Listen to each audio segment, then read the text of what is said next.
الحمد لله رب العالمين والعاقبة للمتقين والصلاة والسلام على أشرف الأنبياء والمرسلين وعلى آله وصحبه أجمعين اما بعد درود پاک کا نذرانہ پیش کیجئے صلی اللہ علی النبی الأمی وآلہ صلی اللہ علیہ وسلم صلاة وسلام علیک یا رسول اللہ صلی اللہ تعالی علیہ وسلم۔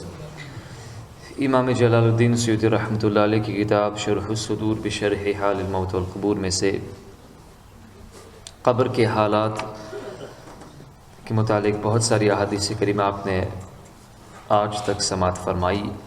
انشاءاللہ مزید آج اسی فصل کی اسی باب کی چند احادیث کریمہ آپ کے سامنے پیش کرنے کی ہم سعادت حاصل کریں گے۔ بسم اللہ الرحمن الرحیم۔ سیدنا ابراہیم حنفی رحمۃ اللہ علیہ فرماتے ہیں کہ حجاج بن یوسف جو ایک ظالم بادشاہ تھا، علماء کو انہی کے دروازوں پر پھانسی دیتا تھا۔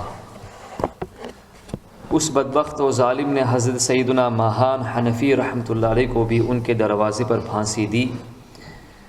تو پھر وہ فرماتے ہیں کہ ہم رات میں ان کے پاس روشنی دیکھا کرتے تھے، یعنی جب ان کے جسد اطہر کے پاس ہم گئے تو وہاں پہ ہم نے نور دیکھا۔ ام المؤمنین سیدتنا عائشہ صدیقہ رضی اللہ تعالی عنہا فرماتی ہیں، شاہ حبشہ حضرت نجاشی رضی اللہ تعالیٰ عنہ کی وفات کے بعد ہم یہ باتیں کرتے تھے کہ ان کی قبر سے ہمیشہ نور دیکھا جاتا ہے۔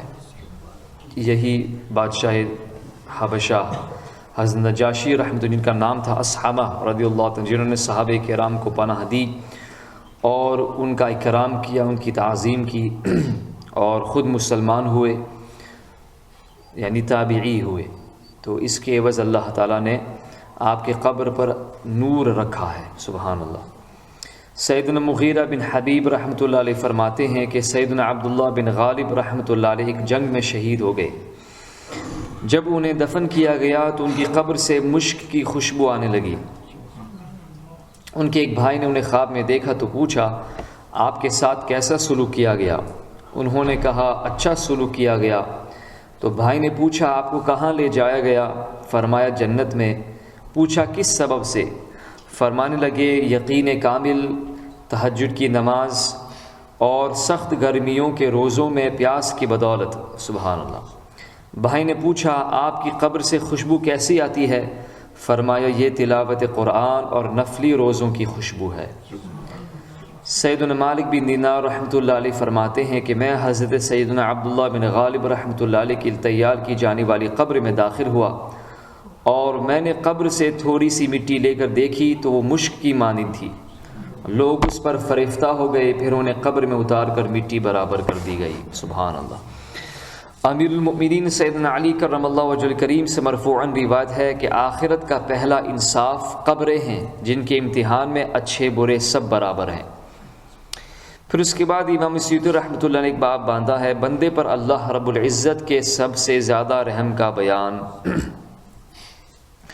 سیدنا عبداللہ بن عباس رضی اللہ تعالی عنہما سے مروی ہے کہ سرکار دو عالم صلی اللہ علیہ وسلم نے ارشاد فرمایا، اللہ رب العزت بندے پر سب سے زیادہ مہربان اس وقت ہوتا ہے جب لوگ اور رشتہ دار اسے قبر میں چھوڑ کر چلے جاتے ہیں۔ سیدنا انس بن مالک رضی اللہ تعالی عنہ روایت کرتے ہیں کہ حضور نبی اکرم صلی اللہ علیہ وسلم نے ارشاد فرمایا، اللہ رب العزت بندے پر اس وقت سب سے زیادہ رحم فرماتا ہے جب اسے قبر میں رکھا جاتا ہے، سبحان اللہ۔ اس کے بعد آپ نے ایک فصل قائم فرمائی، باب باندھا ہے مومن کو قبر میں ملنے والے پہلے تحفے کا بیان، پہلا گفٹ جو مومن کو ملتا ہے وہ کیا ہے۔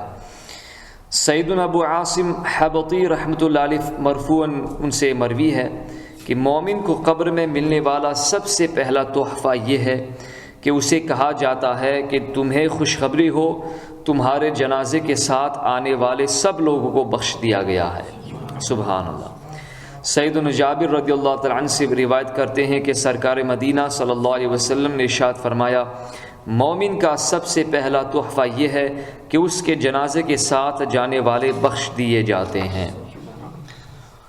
اور مومن کو ملنے والی پہلی جزا اس کے متعلق آپ نے ایک حدیث شریف نقل فرمائی ہے کہ سیدنا عبداللہ بن عباس رضی اللہ تعالی عنہما سے مروی کہ نبی اکرم صلی اللہ علیہ وسلم نے ارشاد فرمایا، مومن صالح کو موت کے بعد سب سے پہلا بدلہ یہ ملتا ہے کہ اس کے جنازے کے ساتھ چلنے والے تمام لوگوں کو بخش دیا جاتا ہے۔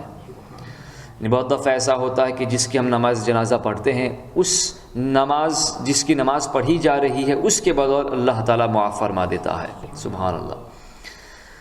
اور اس کے بعد انہوں نے مختلف امور کے متعلق چند احادیث کریمہ یہاں پر بیان فرمائی ہے۔ قبر میں کشادگی اور نور کی دعا، سیدتنا ام سلمہ رضی اللہ تعالی عنہ فرماتی ہیں کہ جب حضرت ابو سلمہ رضی اللہ تعالی عنہ کا انتقال ہوا تو نبی کریم صلی اللہ علیہ وسلم نے یہ دعا کی، اللہم افسح لہ فی قبرہ ونور لہ فیہ، یعنی اے اللہ عز وجل ابو سلمہ کے لیے قبر میں کشادگی اور نور عطا فرما۔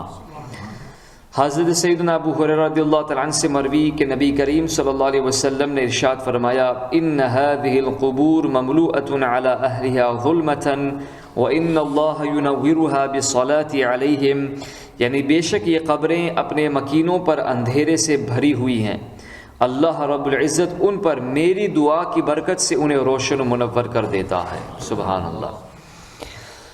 اس کے بعد مسجد میں ہنسنے کا وبال، یہاں پر اس کے تحت حدیث شریف ذکر فرمائی کہ سیدنا انس بن مالک رضی اللہ تعالیٰ عنہ سے مروی کہ نبی اکرم صلی اللہ علیہ وسلم نے ارشاد فرمایا، الضحک فی المسجد ظلمۃ فی القبر، مسجد میں ہنسنا قبر میں اندھیرا لاتا ہے۔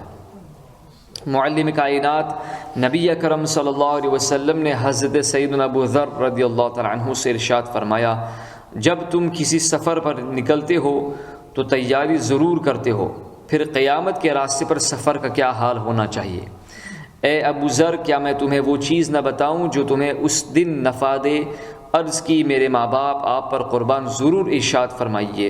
نبی کریم صلی اللہ علیہ وسلم نے ارشاد فرمایا، روز محشر کے لیے سخت گرمی کے روزے رکھو اور قبر کی وحشت دور کرنے کے لیے رات کے اندھیرے میں 2 رکعتیں پڑھا کرو، سبحان اللہ۔ اللہ ہم اس کی توفیق عطا فرمائے۔ امیر المؤمنین سیدنا علی کرم اللہ وجہ الکریم روایت کرتے ہیں کہ نبی اکرم صلی اللہ علیہ وسلم نے ارشاد فرمایا، جس نے روزانہ 100 مرتبہ لا الہ الا اللہ الملک الحق المبین، میرے ساتھ پڑھے، لا الہ الا اللہ الملک الحق المبین، لا الہ الا اللہ ملک الحق المبین۔ اعلیٰ حضرت رحمۃ اللہ جو الوظیفۃ کریم مرتب فرمائے، اس میں بھی آپ نے یہ وظیفہ ذکر فرمائے 100 دفعہ۔